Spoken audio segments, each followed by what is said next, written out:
complexité administrative n'est pas comme on pourrait le penser derrière. Alors, vous savez que quand on parle de dématérialisation, automatiquement, on parle du temps. Et dans l'économie d'une manière générale, que ce soit une économie internationale ou même une économie locale, le facteur temps est très important. C'est même un indicateur important en matière de compétitivité.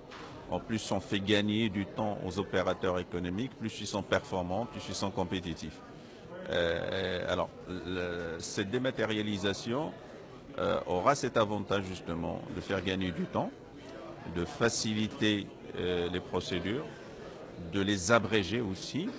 Et pour nous, au vu du rôle que le Maroc veut jouer à l'échelle internationale, mais tout particulièrement à l'échelle continentale, donc à l'échelle de l'Afrique, il est très important qu'on aille de l'avant de plus en plus dans cette dématérialisation.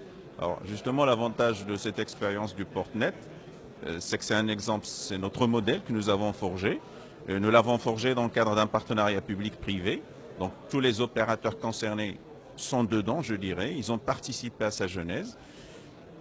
Donc il est clair que nous arriverons, je sais que dans quelques années, on arrivera certainement à une situation où on serait sur le zéro papier et c'est bien sûr à l'avantage de tout le monde. Alors est-ce qu'aujourd'hui, vous avez parlé de modèle propre au Maroc, est-ce que ça pourrait l'être aussi pour nos partenaires, notamment africains, Oui, cette expérience? bien sûr, bien sûr. Vous avez mentionné partage. Justement, il s'agit de partage parce que moi, je ne suis pas pour des modèles qu'on copie d'une manière, je dirais, littérale. Non, chaque pays se doit de forger son modèle. Alors, notre avantage, c'est que nous avons adapté ce modèle, nous l'avons forgé nous-mêmes dans le cadre d'un partenariat. Donc on est prêt à le partager et certains pays peuvent s'en inspirer. Nous aussi on s'inspire de ce qui se passe en pratique internationale. Oui, je dirais que les relations excellentes que nous avons avec nos pays amis de l'Afrique, bien sûr, nous poussent, nous incitent à partager cette expérience. D'ailleurs, vous allez le voir dans la conférence, il y a des représentants de pays africains qui sont venus justement s'enquérir de cette expérience et aussi je dirais, parler un petit peu de leurs problématiques parce que chaque pays a quand même ses problématiques un peu particulières. Alors une dernière question, si vous permettez. Vous avez parlé de l'objectif zéro papier. Le projet de dématérialisation est assez jeune, 2 ou 3 ans que ça a commencé. Qu'est-ce qu'il reste à faire pour atteindre cet objectif rapidement selon vous? Bon, en fait, il y a il y a deux niveaux. D'abord, un niveau qui, je dirais, un petit peu physique, si on peut s'exprimer ainsi, c'est de faire adhérer le maximum.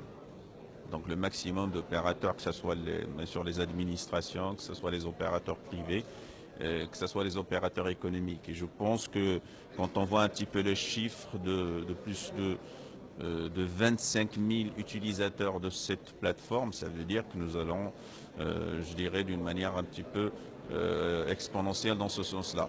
Il y a un deuxième niveau qui est un niveau, si vous voulez, plutôt, je dirais pas physique, c'est un petit peu culturel et mental, c'est qu'il faudrait qu'on fasse confiance à la dématérialisation. En général, on est plus à l'aise quand on parle du papier. Donc on a l'impression qu'on est sécurisé parce qu'il y a quelque chose, la dématérialisation, comme c'est du virtuel, on a toujours peur. Bon, maintenant, c'est culturel, c'est un petit peu, je dirais, il faut avoir le courage d'aller de l'avant et de faire confiance à la dématérialisation, parce que la dématérialisation, de toutes les façons, avec tous ces soubassements technologiques, elle est sécurisée, assurée. Dans le cas du Portnet, nous avons donc je dirais deux data centres entre Rabat et Casa, donc il y a toute la sécurité nécessaire. Et les soubassements légaux sont là, donc il n'y a aucune raison, je dirais, de ne pas faire confiance. Et ça, c'est un frein qu'il faut dépasser à l'échelle un petit peu de nos subconscients.